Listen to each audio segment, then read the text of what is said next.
friends, this is the Lament Configuration Horror Podcast. I'm Greg Knox, and I'm joined by, as I'm reliably informed on Facebook, the incredibly gorgeous and sexy Fend.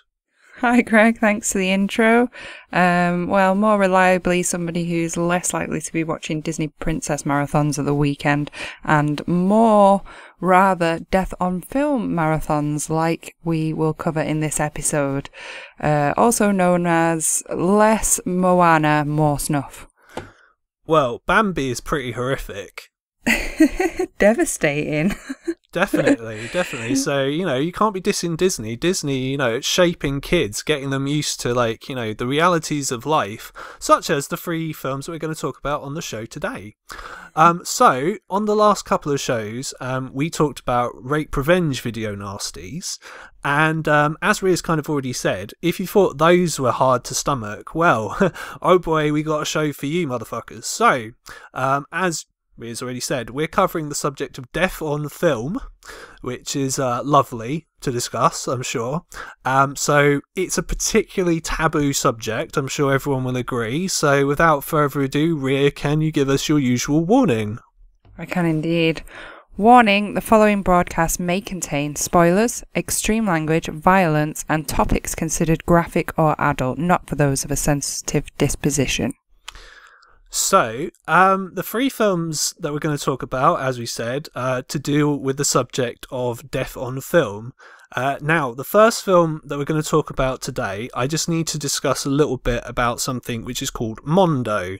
Now, Mondo, what is Mondo? Ria, is this a term that you had ever heard of before? No, actually. Enlighten me.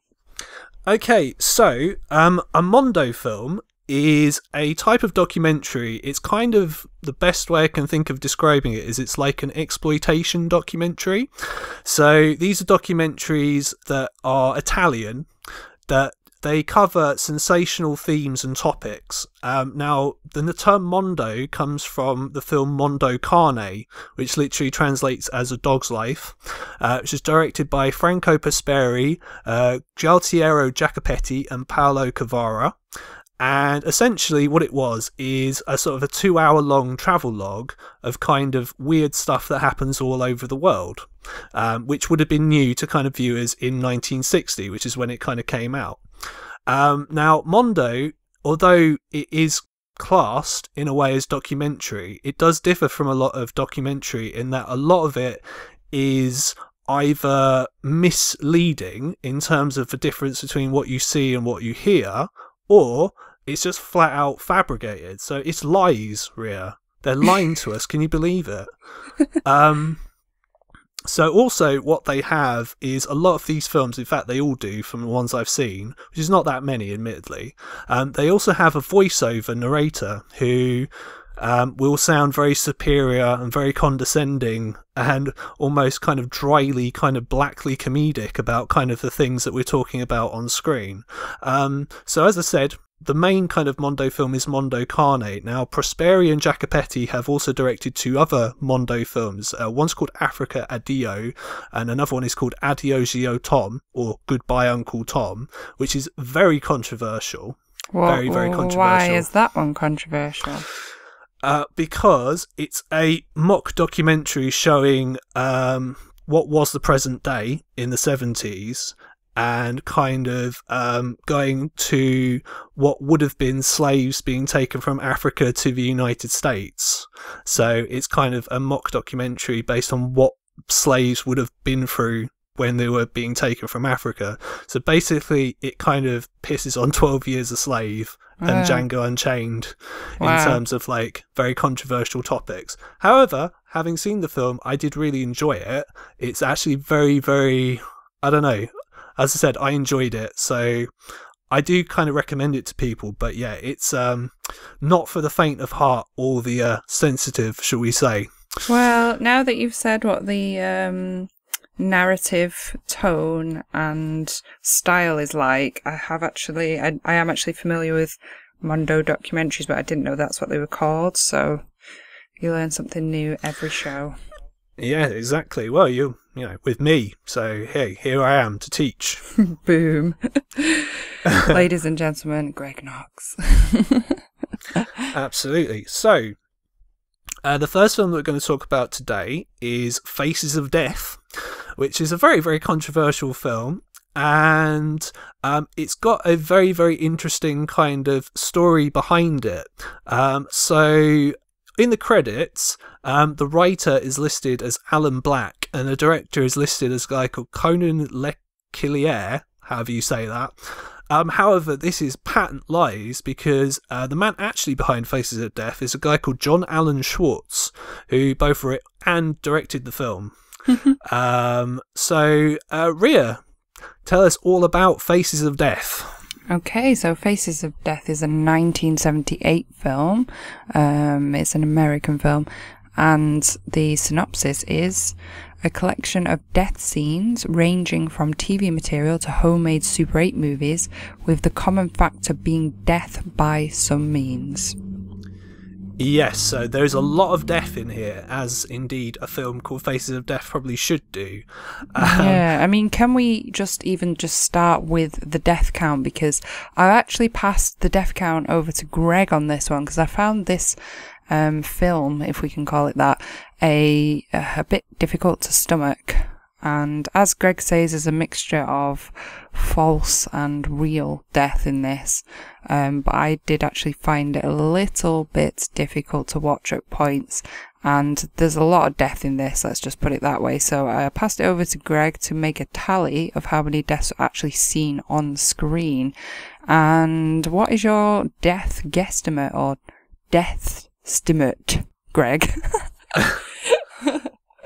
I hate the word guesstimate, by the way. It's one of my least favourite words. But deathstimate, Deathstimate is pretty cool. I just made that up now. Cool. Somebody contact the English dictionary. Yes, contact the people at Oxford right away. So the deathstimate is 39, if you can believe that. So 39 animals and people died from what I could make out in this. However, it may be higher. I didn't count people who were already dead. Okay, fair. Because there's a lot of them. I mean, even the title, Faces of Death, it sounds pretty grim. So, I mean, where do we begin with this? It's different to everything else that we've reviewed on the show, to be honest, isn't it? Yeah, so it's very bizarre. So it's not like... Well, I was going to say it's not like a fictional film, although, as we will go into, certain bits of it are fictional. Well, we may as well start how the film starts. So we start with, as you do, literally within the first 2 seconds, we got some lovely open heart surgery, which reminded me of a similar scene from Night of the Bloody Apes. Oh, yeah. Love it. Without the sweaty doctors this time. Yeah, I mean, did you watch this alone, or did you have a commentary from our friend Tom Cannon whilst you were watching this? Okay, so I did tell Tom, who was watching the film with me, because I told him, hi Tom, we're watching Faces of Death. Now, do you want to sort of check this out? So him and his girlfriend, like, you know, they sort of thought, well, we'll watch a few minutes of it. And to be honest, they did last a lot longer than I thought they would. But however, I did think that they were going to sort of tap out in the first minute, because as well as the open heart surgery, which, let's face it, I don't really like surgery anyway, we then go to some lovely autopsy footage. And at one point, Tom did come out with the immortal line, "It looks like pizza." Classic canon. Yeah, which admittedly, this was a dead body which had had all its skin taken off, so you could see were kind of like, you know, the blood and the fat and the veins and the muscles, and yeah, it did kind of look like pizza, I'm not gonna lie. So yeah, it was absolutely lovely way to start the film. I've got noted here: graphic surgery opening, open heart surgery, gross out fest, shock value gore.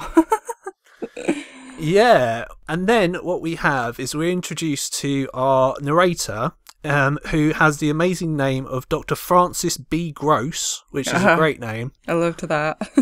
Yeah, he's as you'll be surprised to learn, he is not actually a real doctor, although they did try and unconvincingly make it look like he was, you know, doing the autopsy that we saw right at the start of the film. He is actually an actor. He's played by Michael Carr. So there you go. Not a real doctor.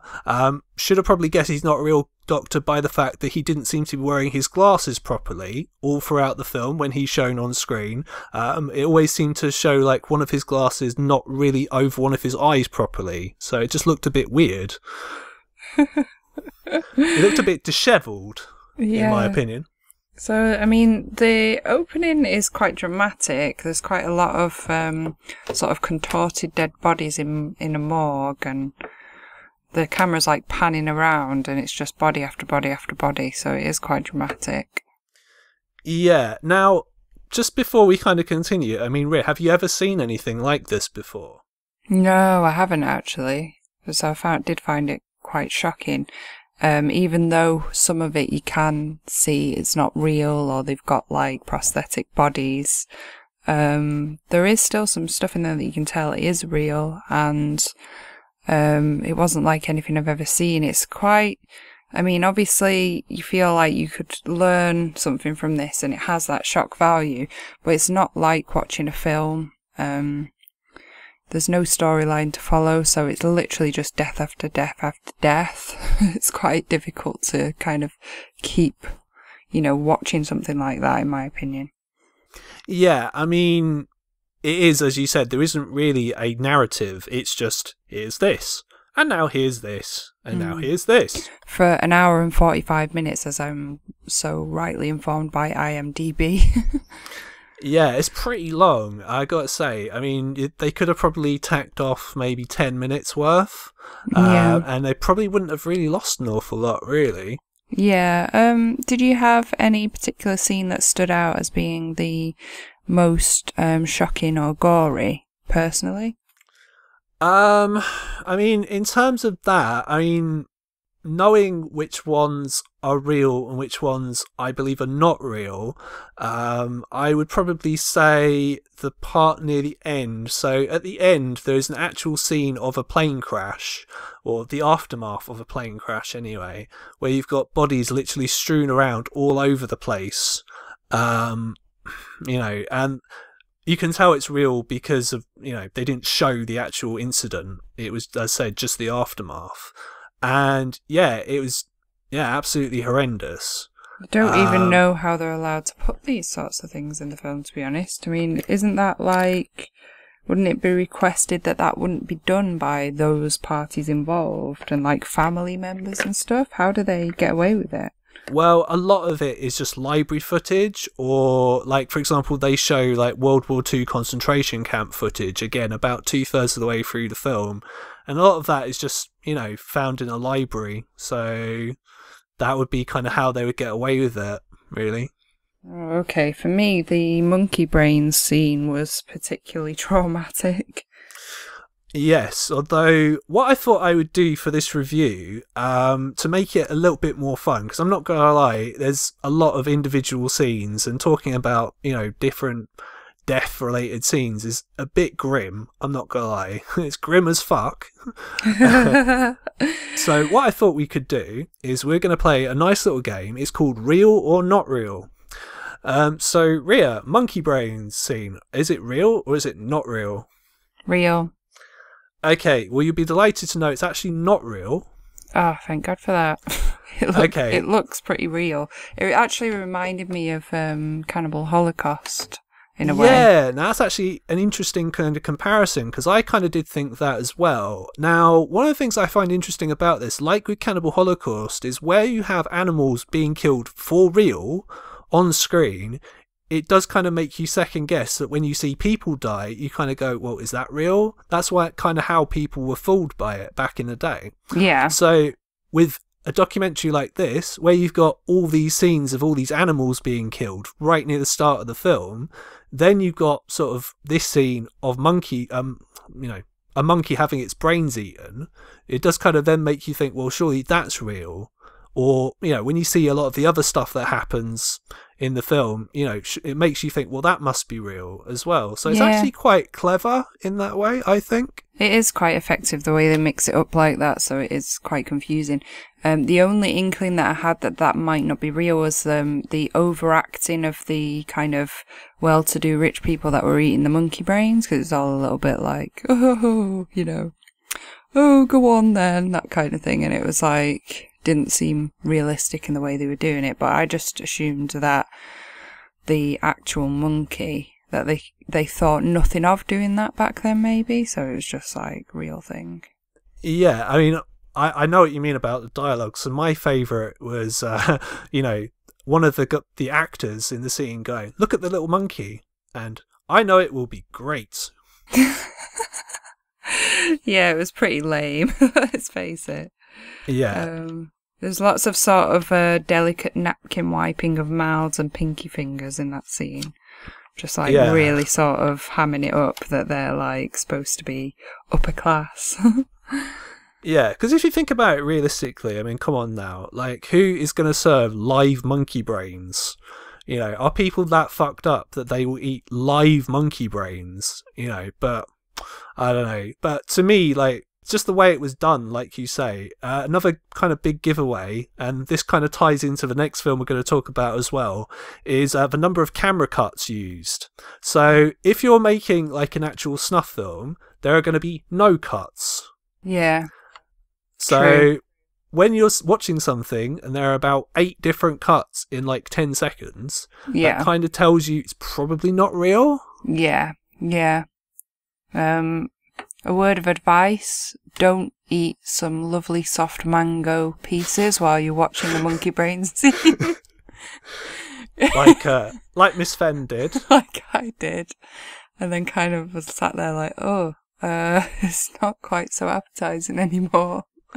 Yeah, although you'll be pleased to know it wasn't actually monkey brains, it was actually cauliflower painted red. Oh, delicious. Although I hate cauliflower, so, you know, that wasn't really very appetizing. I don't know, I think I would eat monkey brains than cauliflower, but hey, it's just me. I'm going to stick with the cauliflower. Okay, so... Okay, let's do more of the game. Real or not real. Okay, so near the beginning, there is a dogfight sequence. Real or not real? Real. Not real. Oh, okay. Okay, so this is another thing that's a good example of that's used in Mondo. It's where you'll show something and they will use an audio track that is very different from what is actually playing in the visual. So what you've got a scene of, you know, in Mexico's barbaric, you know, these dogs fighting, and Mr. Gross says, or Dr. Gross says that they, you know, the fight lasts for 2 hours or whatever, and then it cuts and you don't see the whole fight. It shows you these different cuts, and you know, the dogs suddenly have blood all over them, or what's supposed to be blood. It's not actually blood. It's actually something like raspberry jam or something like that. Oh, yummy. But they like that. And you don't really see the dogs being very vicious. It's just on the soundtrack, the dub, it's, you know, got like lots of dogs snarling. But really, the dogs, you can tell they're not really biting each other that hard. It's kind of almost playful in a way. Yeah, okay. So, yeah, so we're pleased to know those 2 examples of animal cruelty, not real. However, I would say pretty much the rest of the animal cruelty is very much real, which is unfortunate because obviously... Can I just highlight one? Go on. The headless rooster. To the lovely sort of very sensitive score of like Old MacDonald Had a Farm, which I thought was hilarious. That is really funny, but oh my god, so distressing to watch that rooster carrying on without its head, you know. Oh, did you not find that a bit much? Yeah, because it did last for ages as well, didn't it? I mean, I don't know, I'm used to seeing kind of abattoir footage, so I've seen abattoir footage in other films and documentaries that I've seen, so that's kind of not really new to me, although it's not very nice either way. Any more animal cruelty points to pull out of this film then, to mention? Because, I mean, I've got the headless rooster noted down and put that it's incredibly distressing. Yeah, I mean, the only other bit of animal footage that I thought was kind of worth noting is there's a scene with an alligator where it attacks a man. Real or not real? Not real. No, that one was one of the more obvious ones. So much cutting away from that. And did you like the really shit news report that happened before it as well? Oh, yeah, all of it was just kind of, it sucked, didn't it? It's just like, this is definitely not real. There's just, you don't actually see anything happen. Yeah, so basically there's this really stupidly fake looking kind of news report, and you can tell it's not real at all. And then all of a sudden, like, you know, these men appear in a boat, like, dressed as policemen, and apparently one of them is like an alligator trainer. Although we're not to know that. And yeah, it cuts away and you can't see anything. It sort of cuts that quickly. And then at the end you see what's supposed to be a dead body, but it's not really a dead body at all. No. And similarly, another animal attack one, there's a scene involving a bear. Now, do I even need to ask? Not real. Yeah. Give us a run through of what happens, just for the listeners.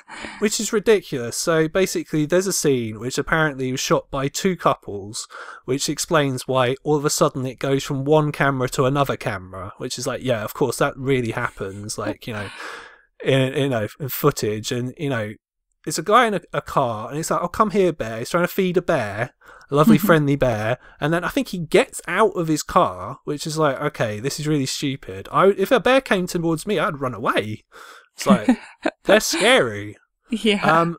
And then all of a sudden the bear just kind of stands up on its feet, and you hear screaming, and you're like, ah, and then like, yeah, it kind of cuts away, and apparently, yeah, in eating the person, you don't actually see anything happen, though. It's so stupid.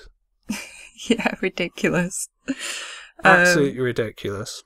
I've got another couple of things noted down. So there was one which I wanted to ask you about, actually, which was it like a road accident? It was something like maybe a big lorry or a truck or something. Oh, good, yeah. That one? Yes. It looked like not real, but I'm just wanting your opinion on this. Is this where it's a woman and she's been run over by a truck? Yeah, that's it. Well, I assume that was real, because you didn't see it happen. And oh god, I'm just remembering now. Like, you get a scene where someone is picking up her brains off the side of the road. Yeah, that's it. And I was thinking this has got to be fake, like, because it's just so gross. But I didn't know if you'd done your research on that part. No, I mean, unfortunately, like, not all the scenes in this film are covered in terms of whether or not, in fact, they are real or fake. So it's difficult to tell with that one whether it was real or not. To be sometimes honest. It is difficult to tell. You're right. I've got a couple of really fake ones. All right, go on. There's like a whole section on cults and kind of orgy tribal. Oh god, that was ridiculously funny. Okay, yeah, I know exactly which what you're talking about. Did you know, personally playing the cult leader is actually the director, is John Alan Schwartz himself.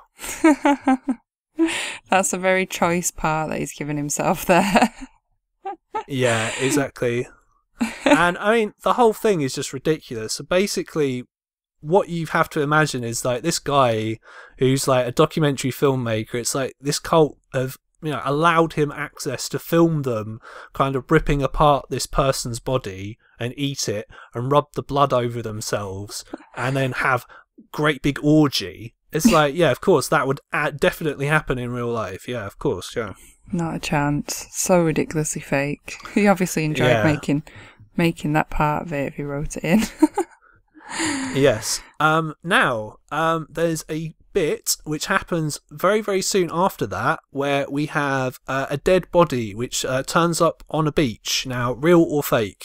I'm struggling to remember this part. Fake. It's actually real. Whoa, really? Yeah. So it just washes up to shore? Yeah, now, quite an interesting story about this that I read. So I read that they were doing a different scene altogether on that beach, where all of a sudden there was a cry. It's like, oh my god, there's a dead body on the beach. And so, yeah, it was someone who had probably got too drunk, probably just fallen into the ocean and drowned. And yeah, just turned up on the beach there and then. So, yeah, they included it in the film. So, yeah, that is a real dead body that you see. Epic timing. Again, it's difficult to tell, isn't it, after you've watched so much fake stuff? Well, I mean, this is the thing. What you have to remember is, obviously, in 1978, I believe, which is when this film came out, obviously, there's no internet. So, as far as everyone else is concerned, this is real. Yeah. Like, even the stuff which we watch now and it's like, well, that's just ridiculous, like the cult stuff or the bear attack, or another one, which I'm going to come into in a minute, like the guy in the electric chair. I mean, by law, you're not allowed to film executions in America. Yeah, it's definitely fake. So that kind of kills that gimmick wholesale. But, I mean, hey, people believed it. Yeah, I was going to mention this as a notable scene. I've got this jotted down. It's pretty effective. You can tell it's fake, but for me, that doesn't make it any less of kind of a scene, because it still gives you, like, you know, the kind of motions that they go through, and it's not like sickening. It's just kind of informative, and you can tell it's not real. So I wouldn't want to watch a real one. I mean, oh God, no. Anyone who's seen The Green Mile, that's kind of realistic enough, isn't it? Yeah. Although John Coffee, about the drink, but spelt different. Yeah. But yeah, this particular electric chair death row scene is not that realistic, but it's effective.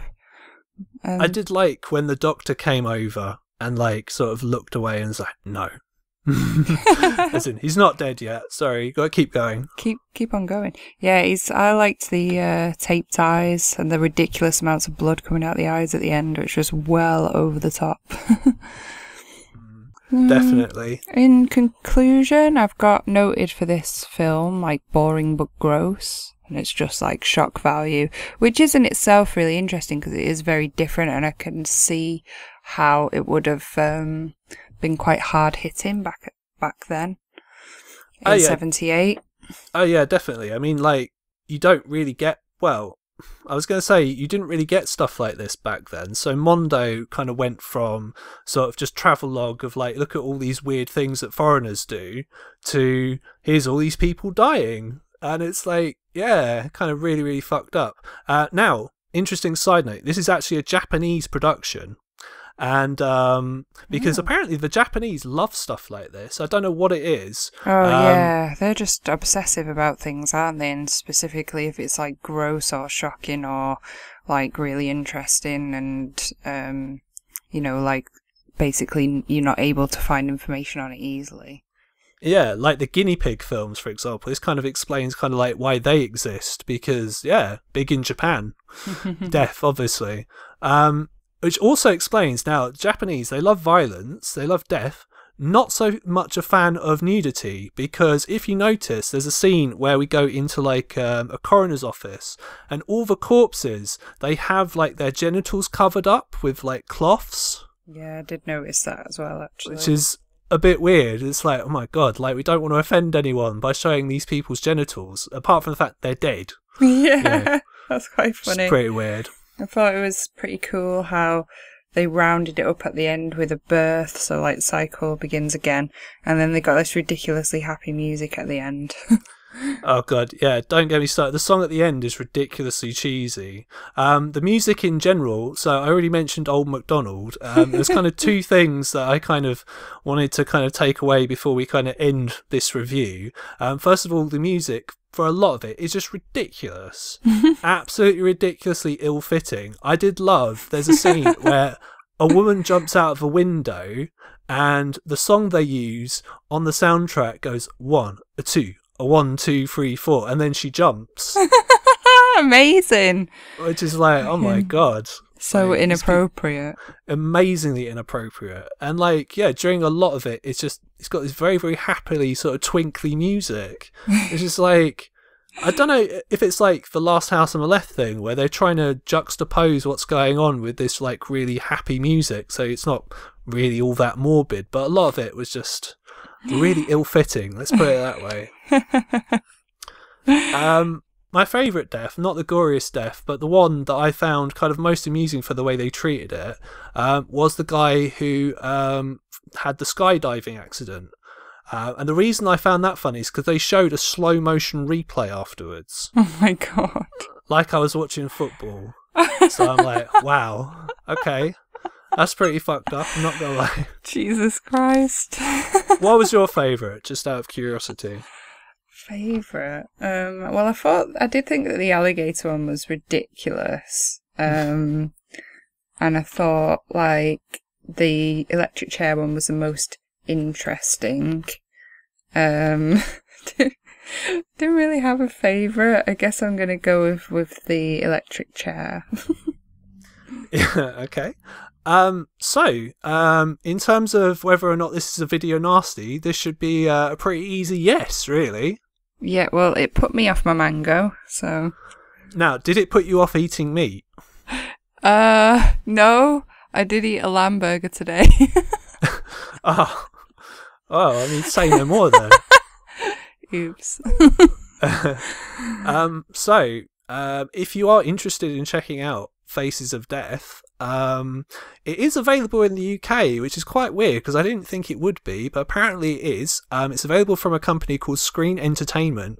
However, it is not uncut. Now, what they've cut is slightly weird because they've cut the dog fight, which, as I said, not real, and they've also cut some of the monkey brain scene. So that doesn't surprise me, to be honest. Yeah, that was again, really grim, really grim. Yeah, I mean, both those scenes were fabricated, so all the real stuff, that's fine, don't care about that. But like, this scene of like people eating cauliflower and pretending it's monkey brains, that's fine. But it whatever. Does look real and quite distressing, so... Yeah, oh well. Now, if you enjoyed Faces of Death, Rhea, you'll be pleased to know there are actually several sequels made by the same director. I believe they're up to, I think it's Faces of Death 6 or 7. I think it's 7. Yeah. I did hear that it's 7, so... Yeah, so God knows kind of how they even sort of got that far. I'm shocked. Although... Realistically, and this is kind of an interesting discussion maybe we can have after the next film, is that really, let me try and phrase this a different way. Faces of Death obviously was very, very controversial in the 70s because they didn't have anything like this out there. This was obviously days pre-internet. However, obviously nowadays, where you've got videos like 3 Guys, 1 Hammer, or you can watch people being beheaded by ISIS on a regular basis, something like this probably isn't that shocking nowadays to the youth. I don't know, I think it's the format as well, because it's like 1 hour and 45 minutes solid of all this compilation, which is deliberately put out so people can, then purchase and keep on watching this like a franchise. Although there is another franchise called Traces of Death, which came after this, that apparently is even worse. So I don't know if I really... Sounds like a cheap rip-off. It is, really, in all honesty. From what I understand, I haven't had the pleasure of watching any of the Traces of Death films, but yeah, I imagine it's probably more of the same. Amazing. Okay. So what's next in the Death on Film trilogy? So, Faces of Death could be mistaken for Snuff. However, a film that actually was mistaken for Snuff is Snuff, which is directed by, a number of people, to be perfectly honest. I will go into the story of Snuff in a minute, because it's a very, very interesting story behind the film. A lot more interesting than the film itself, it has to be said. So, Rhea, tell us about Snuff. Okay, so Snuff is a 1975 film, and synopsis, a so-called snuff, inverted commas, movie involving the exploits of a cult leader leading a gang of bikers in a series of supposedly real killings on film. Yes. Yeah. It's all set in the 60s as well, just to add, which at the beginning of this heavily dubbed ridiculous film. I did find the 60s style and the colours and the way it was shot quite stylish and interesting, and thought we were in for a bit of a treat. I was very wrong. Yes, you were. You were very, very, very wrong. And as you said, the dubbing is ridiculous. However, why it's ridiculous, I will kind of go into right now. So, Ria, are you aware of the behind-the-scenes story of Snuff? No, please do tell me, because this film is utterly hilarious. Right. So, what happened with Snuff is, in 1970 or 71, there was a film that was made by Michael and Roberta Findlay, who are kind of well-known kind of American exploitation filmmakers, and they made a film called Slaughter, and they made it in Argentina because in South America life is cheap, as the trailer says. And yeah, so they made this film Slaughter, and it was an absolute piece of shit, and no one would release it, which, if you've seen the film, should not be a surprise. So what happened was a producer called Alan Shackleton, he had this great idea for a gimmick. It's like, okay, we've got this film, it sucks, but I want to bring it out and kind of make it to make as much noise as possible. So what he did was, using another director called Simon Nocturne, they filmed a scene to go at the end of Slaughter, which would show what is supposedly the people who made the film basically killing one of the actresses. So, hence why it's called Snuff instead of Slaughter. Incidentally, other alternative titles for this film are American Cannibal and Big Snuff, which, don't know, a bit pointless to me. Well, if you're an actress in this film, you're probably going to have to be prepared to have your feet tickled with a knife whilst you make orgasm sounds, because that seems to be the running theme. Yeah, absolutely. Yeah, I did find that quite funny. So, just to note as well that the cult leader seems to be called Satan. Yeah, Satan. That's the one. Yes. Which is, interesting name. And there's an actress in this who's like, she's the actress that the film is following, called Miss London, which is quite funny. Yeah, so because it's South American, obviously no one on the set could speak English, which is why the dubbing looks absolutely horrendous. Apart from in a couple of instances that I may bring up as we go along. First thing to note is when the film starts, the song that plays on the soundtrack is a complete rip-off of Born to be Wild by Steppenwolf. Totally noticed that straight away, and it keeps running throughout the film, especially when they're on motorbikes. And it's so obvious. It's just hilarious. Yeah, I think what they're trying to do is, I guess they were kind of trying to cash in on the success of Easy Rider, or they were trying to cash in on the Manson family murders, because there's kind of a Manson family-esque cult in this, and Satan is like the leader. Combined with sexy women in bikini tops that they've given guns to, basically. Yeah, so Quentin Tarantino would love this film, probably.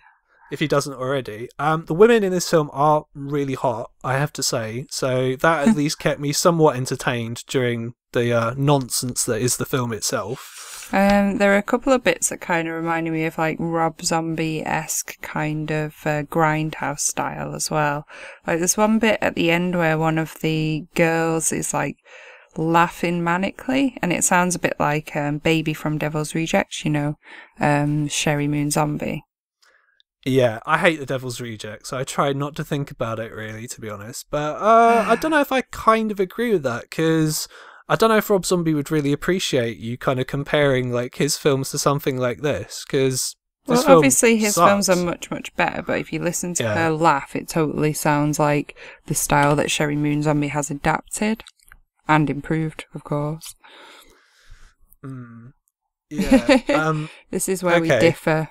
One of us likes Rob Zombie's films, one of us doesn't. Yes. I do agree with you about, like, getting your foot cut and look like you're having a massive orgasm, because that's kind of how it looked and sounded to me. I just found that, very, very strange. Very strange. There's a lot of implied sex and, like, face close-ups with orgasms and 60s music and random girl-on-girl kissing and stuff.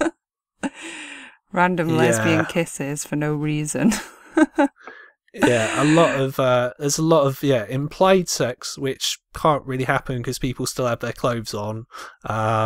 Lots of just lesbianism. I mean, it was a sexploitation film, so yeah, that's kind of why it was made. I've got some amazing quotes from this film, really badly dubbed. On the subject of implied sex, Mr. Satan, he says, "You will submit to me now, like an animal to its meat," which I thought was hilarious. One of the girls says to the old guy in the shop when she holds him up, "All right, you shaky old goat, fill up the bag." Yeah. I love it.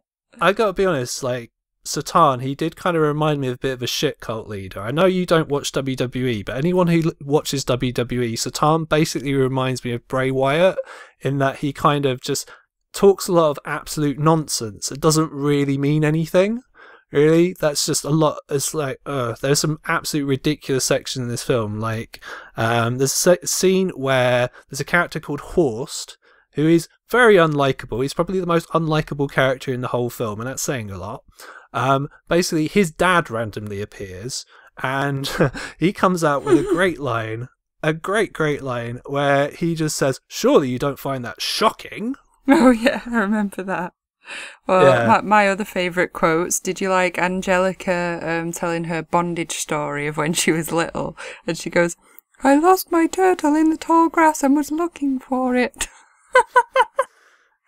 Yeah. And then later on, when they're holding up those two women, the older woman and the daughter, and the woman's like, "What kind of joke is this?" And she goes, "This kind, Grandma," and then shoots her. That was hilarious as well. I liked, there's a quote that I picked out. In the flashback with Angelica, while she's being, I think it's when she's like 17 or whatever, and she's with the guy, whatever, in bed, her dad appears, and he says, "Pig, filthiest of all animals, I will cut your heart from your body and feed it to the dogs." Amazing. I like the bit near the end where there's that woman who her husband's encouraging her to, like, basically have an affair, and he goes, "My wife is absolutely insatiable," and she goes, "Plenty of men, ha ha ha."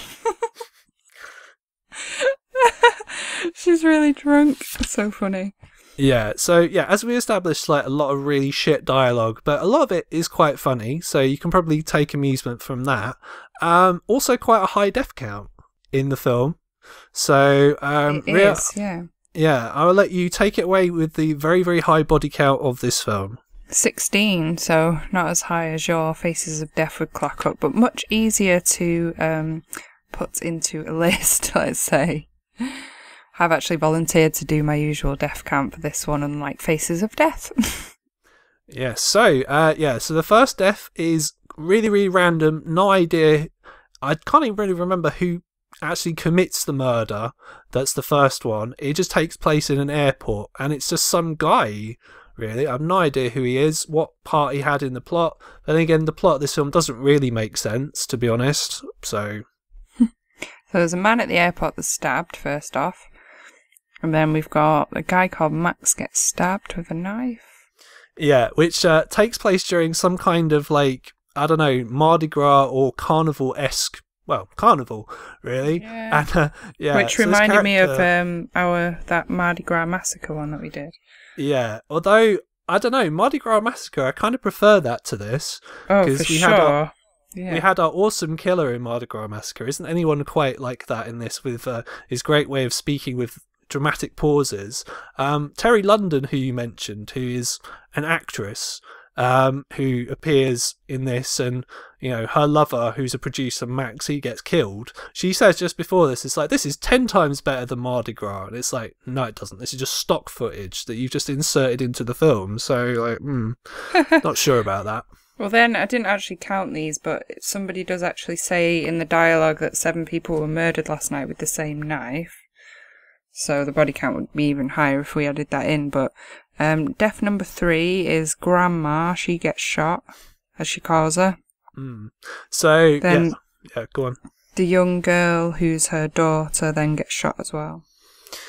Yeah, so this happens during basically the gang. They kind of go out and start kind of committing a robbery for some reason. I don't know why.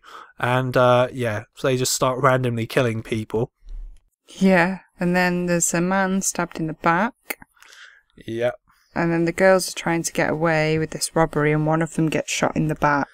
Yeah, I had no idea who that was. I just know it was someone in the gang, but really, like, apart from Angelica and the one called Anna, who has foot orgasms, and there was... I don't really know who they are. Yeah, I don't really know who they are. They're not really identified by name, so this was just some faceless girl who was just in the gang. Yeah, I know, just one of the gang. And then Angelica shoots an old man in the shop. That's the shaky old goat. So that's number 7. And then number 8 is Angelica's dad by, is it Luis? Luis? Shoots her, and shoots the dad, and then his hands are chopped off and hung up, I think. Yeah. So that's death 8. Yeah, I've got to be honest, like, the narrative of this film is all over the place, because I think some of it's supposed to be flashback, but it's really not obvious that it's flashback because it's so, incompetently made. Like, it's just... it's pretty tricky. Yeah, horrendous. The only bit that's obviously the flashback is the bondage flashback, how she tells her story from, like, her youth and how it's influenced her love of bondage, which is pretty fucked up, to be fair, but lots of excuses for nudity, basically, and boobs. So yeah, that was number 8, and then number 9, her brother strangles that Luis for killing the dad. Mm-hmm. And then number 10, somebody stabs Jaime, is it, in the graveyard? Is it the brother stabs Jaime in the graveyard? Yeah, so there's a character who... Right, so basically a lot of the story is, there's this character called Horst, who's a pretty boy and a millionaire, and, he has an affair of sorts with this character Terry, who's an actress, and I think she needs to have a baby so that this guy Satan can kill the baby or something like that. I don't know. The plot made literally no sense. And then it cuts to the future and Terry is like pregnant and this guy Horse is having like an affair with this insatiable woman who's the wife of this guy Antonio or whatever. I don't know. Didn't really make on a lot bed of in the sense. backyard. Yeah, as you do. And yeah, Jaime, I think, was he a waiter or a servant? He was just watching the gate. And then Angelica just turns up and go, yeah, I know I've not been here for 6 months, but can you just let me in, please? Because I left some stuff. And he's like, oh, yeah, all right then. And then, yeah, it just lets her in. Yeah. So, Death 11. Then that guy is on the roof watching those two having an affair in the bed in the backyard, and he gets stabbed. Yes. By Angelica. That's Antonio being a big old peeping Tom, voyeur. I know some guys get off on the whole, like, cuckold thing. So, yeah, it's that. And number 12, then the girls tie up Horst to a tree and they whip and stab him. I think they cut his dick off. Oh. Well, he just seems to sound like he's having an orgasm as well, so to be fair, it doesn't really sound that horrific. Yeah. So, so that's death number 12, and then death number 13, is it? Yeah, so death... Horst's dad. Yeah, yeah. So Horst's dad, who's been sort of selling arms to the Germans and apparently doesn't have a problem with that or something, I don't know. He's in bed with Terry for some reason. Never really established why. Gets shot. And then... So then Terry and Baby are 14 and 15, who then get, is it stabbed? Yeah, they get stabbed. And she says, like, I'm going to kill both of you, and she does it. Yeah. Now, interestingly, what kind of, I don't know, maybe if the film had continued, maybe we'd see where Satan was in all this. But Satan is mysteriously conspicuous by his absence during all this. Yeah. So... I don't know where he is or what he's supposed to be doing, but yes, he is not there. And And then what happens is, now, if you were following this film, which, as I said, was previously called Slaughter, and you kind of wanted to know the exciting conclusion of this story, unfortunately, you are deprived of this, because it then immediately cuts away to a film set. Yeah. Where you've got... With a sexy blonde and a director, is it? Yeah, you've got a director who's wearing a t-shirt that interesting says Vida es muerte, which means life is death. Quite interesting there. Not. So it then cuts to this, and it's like, oh yeah, that scene, the director's saying to this guy, oh, that scene really turned me on, you know, it's getting me really horny, like going all Austin Powers, you know, it's horny, baby. And so, you know, start getting it on, and then as you do, you know, all these people are still there, even though she, which I thought was stupid, by the way, she gets really uncomfortable at the fact, well, there's all these people here watching, and then they just start anyway. Yeah, like, it's ridiculous. And she's totally, like, oh, ridiculous. you're not filming, are you? When quite clearly they are. As soon as he gets her on the bed, all the cameras are pointing at her. Yeah, exactly. Very predictable, and yeah, it's totally confusing at the end. It's like, what's happened here? Why? Yeah. So, as I said earlier, these are the parts that are added by, you know, Alan Shackleton at his insistence, because he wanted this to be like, you know, confused with a snuff movie. So basically, you know, the director, he goes a bit mental. He ties this girl, holds her down.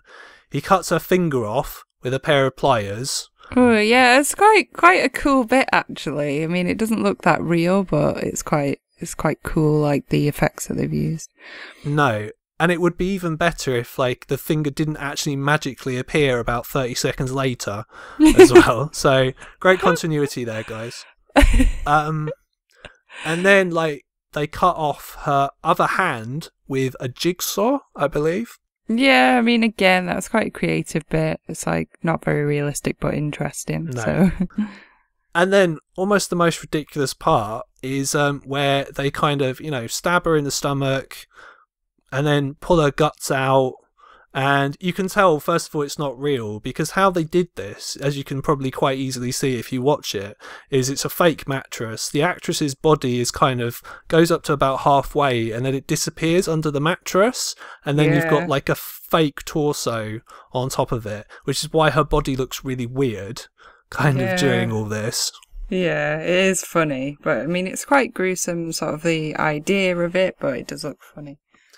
Yeah, and then obviously, as you do, like the director just goes ah like that and just waves like the innards at the camera, and then they try and pretend, oh god, we've run out of film, fuck, and there's no credits, so you're supposed to think that this is a real snuff film.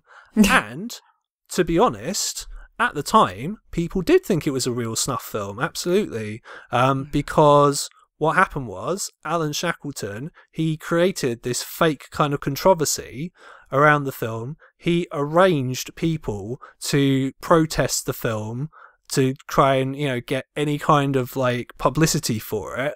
And then after he did that, people actually started protesting the film for real. And people genuinely thought it was a real snuff movie, because people in the 70s were obviously a lot more gullible than they are today. Oh, bless. So fake. And like any kind of controversy like this, it always comes from people who don't watch the film that they're protesting. It's like that literally every single time. So, I mean, a lot of the video nasties for her, I mean, obviously, Mary Whitehouse, she isn't going to have watched any of the films that she's protesting. Most of the MPs who protested, like Graham Bright, they didn't watch any of the films that they were protesting. And it was similar with this, in that all these people were protesting, saying, oh my god, it's a real snuff movie, where if you watch it, I counted there were 42 individual cuts. So a real life snuff movie does not have cuts. Yeah, it's ridiculous, isn't it? So I've got scribbled down here, cheesy as fuck. And it's not the best film I've ever seen. Once again, I'd like to remind you that Greg and I are watching all 72 video nasties so that you don't have to if you don't want to. You can listen to our review and you don't have to see it with your own eyes. No, we are watching The Dregs, as well as, like, you know, the diamonds as well. Yeah, I mean, we're going to recommend the diamonds, of course, but if you don't want to watch Snuff, then don't watch it. It is, however, quite amusing if you do want to watch it. Yeah, I mean, it's quite funny. I mean, to be honest, like I said at the start of this review, the backstory to Snuff is way more interesting than the film itself, because the film, it's not the worst film I've ever seen in my life, but it's really, really not very good. Narrative's hard to follow. The dubbing is absolutely atrocious, even by, like, foreign dubbing standards. When they dub Angelica telling her bondage story when she's growing up, they do it in this ridiculously squeaky girl's voice that's obviously done by somebody who's older. It's hilarious. Pop question, what was the turtle called that was lost in the grass, Greg? I don't remember. Sorry, I wasn't paying attention, because that girl's voice sounded like the little girl from Cannibal Terror, or the paper doll. Exactly. That's what that reminded me of as well. Well, it was called Tartuga, so, you know, vital bit of information there. Oh, okay.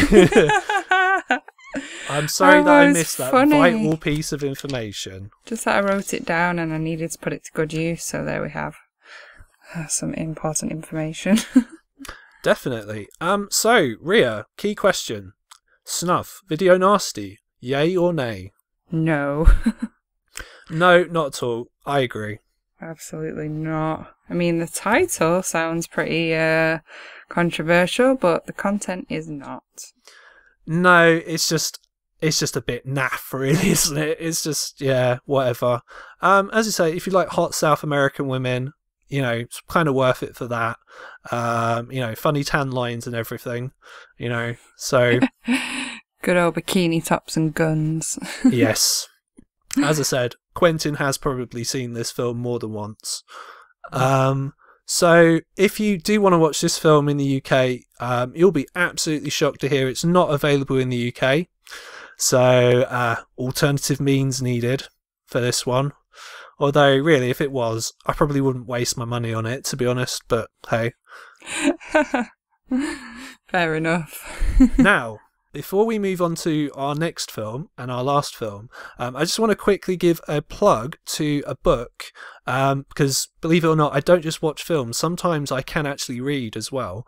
Now, Faces of Death and Snuff are very, very key films mentioned in a book called Killing for Culture, which is by David Kerekesh and David Slater, that I own. And if you're interested in kind of like snuff movies and Mondo and, you know, the whole, like, you know, snuff phenomenon, because it is a very interesting subject, then yeah, I do recommend the book very, very highly. So yeah, check it out. It comes with my highest recommendation.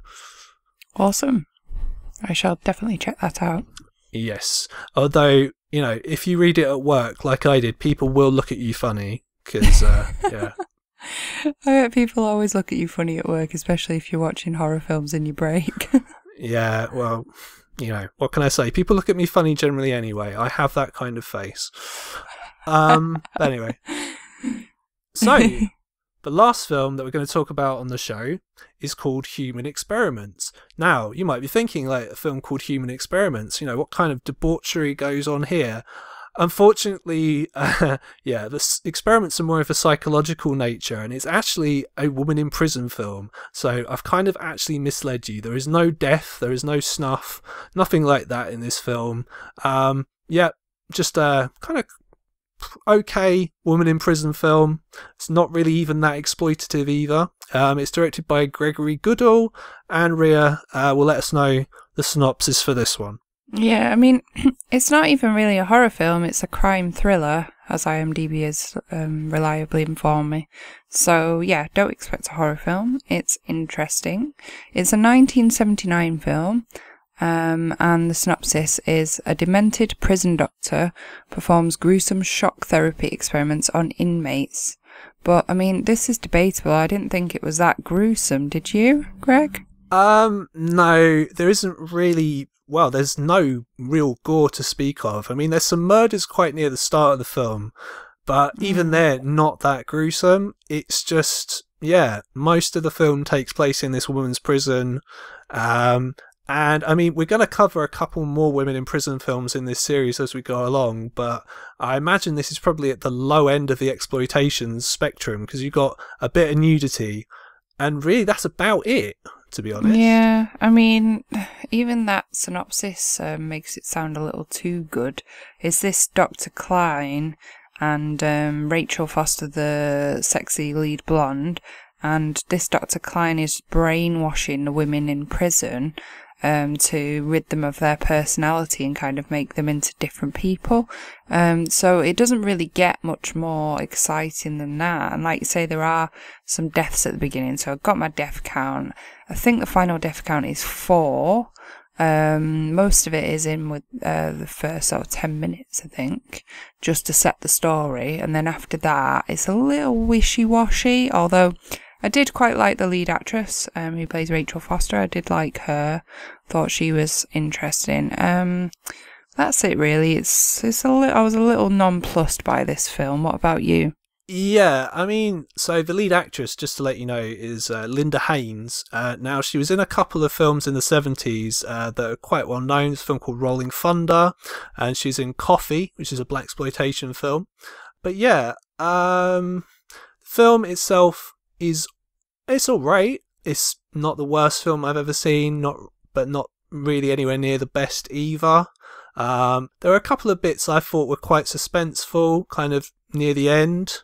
I thought the ending was quite interesting. I thought there are a couple of interesting ideas in the story, although there was a couple, well, the plot does hinge on a pretty big kind of contrivance and something that nowadays would never happen in a million years at all. So basically the film starts, so we've got Rachel Foster. She's this sort of country singer. She's going from, really shit bar to really shit bar. The owner of one of these bars, who's played by Aldo Ray, who is in Don't Go Near the Park, who calls her a cunt at one point because she refuses his advances. And basically his brother is the sheriff.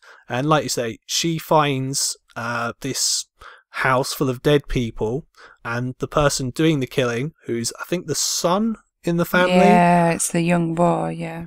Yeah, so he's killed all his family, and basically she shoots him, and then she gets arrested, and all the murders blamed on her, which I'm thinking literally all you would need to say is, well, why would she kill these people? Have you checked the DNA evidence? Yeah.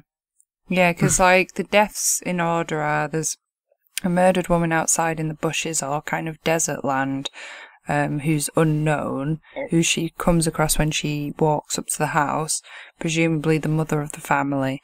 And then inside there are 2 more dead kind of in the house.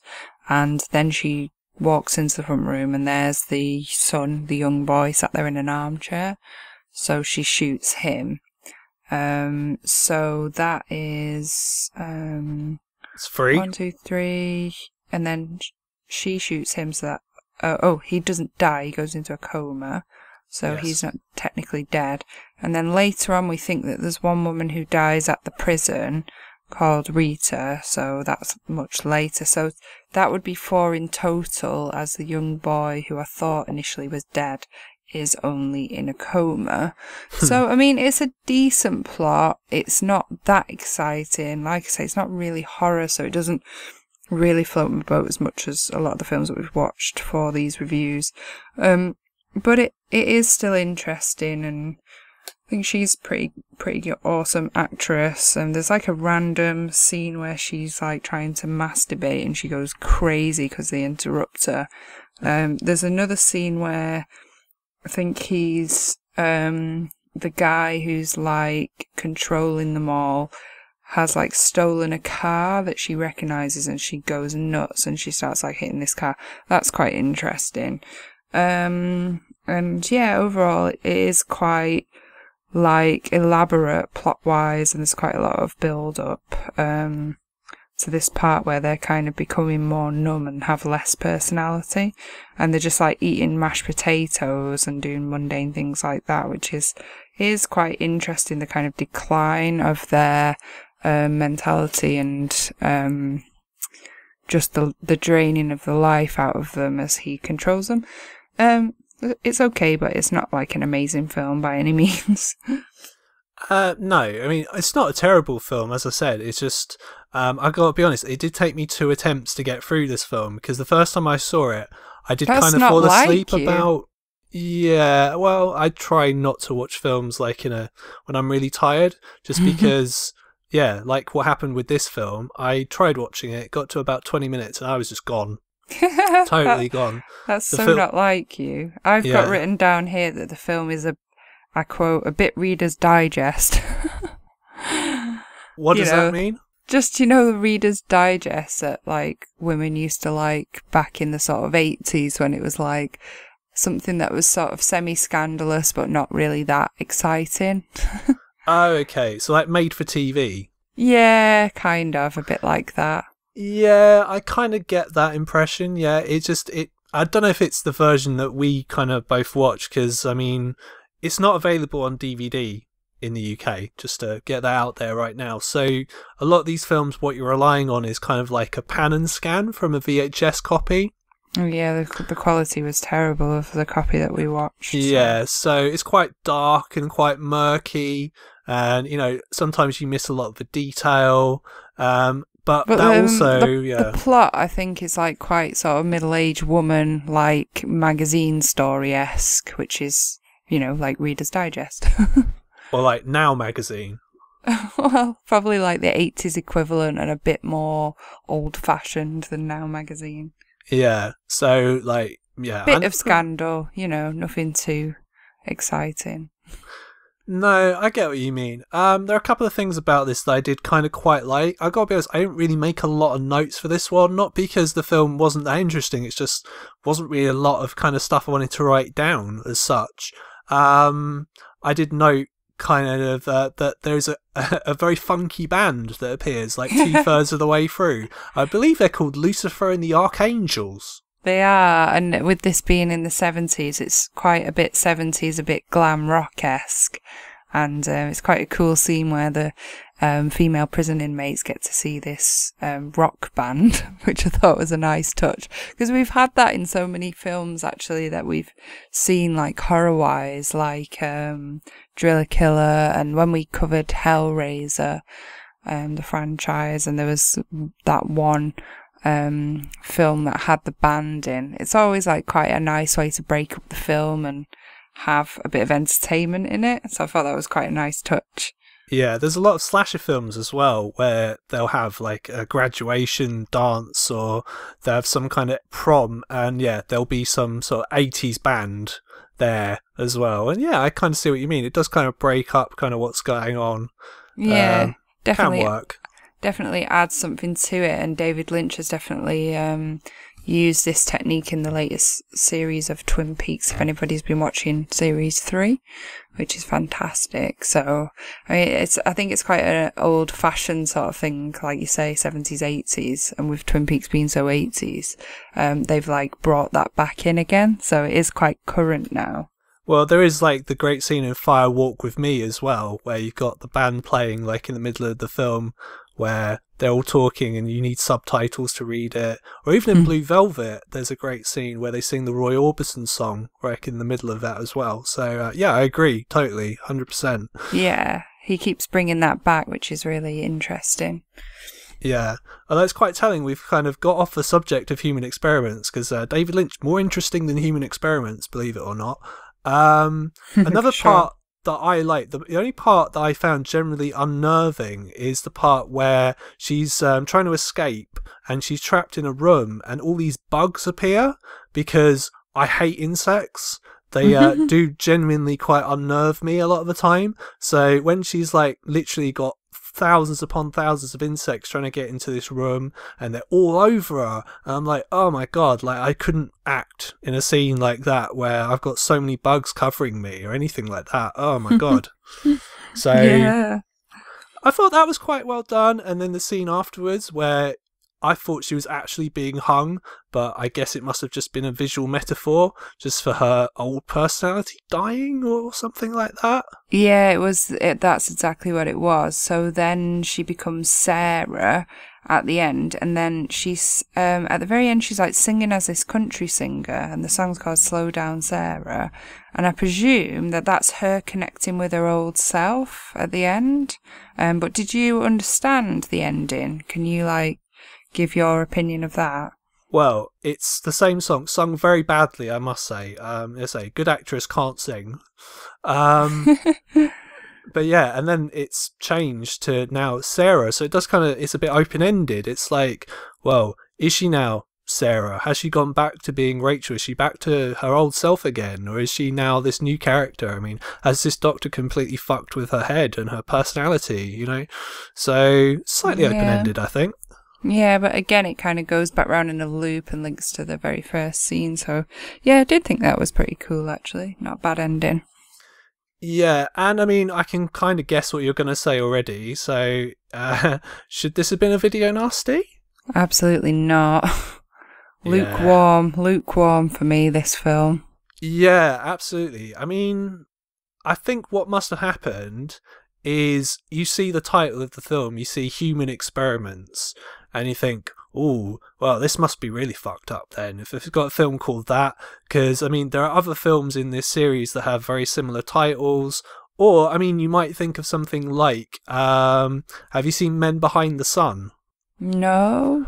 Which, I mean, a film like that, for example, which has like actual, well, or at least what pretends to be kind of people actually doing experiments on people. Yeah, to be honest, I expected shock therapy treatment, a bit like maybe Sylvia Plath's The Bell Jar, if ever you've read that, or like torture implements used on prison inmates. That's what I expected. That wasn't what I got. So no. Instead, I say you got a very, very kind of nice sort of, 80-minute women in prison film, which, wasn't all that exciting. I'm not gonna lie, although not without merit.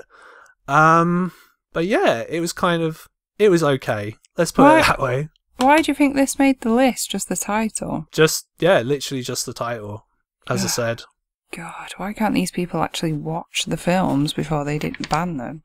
Yeah, I agree, definitely. So that brings us to the end of the show.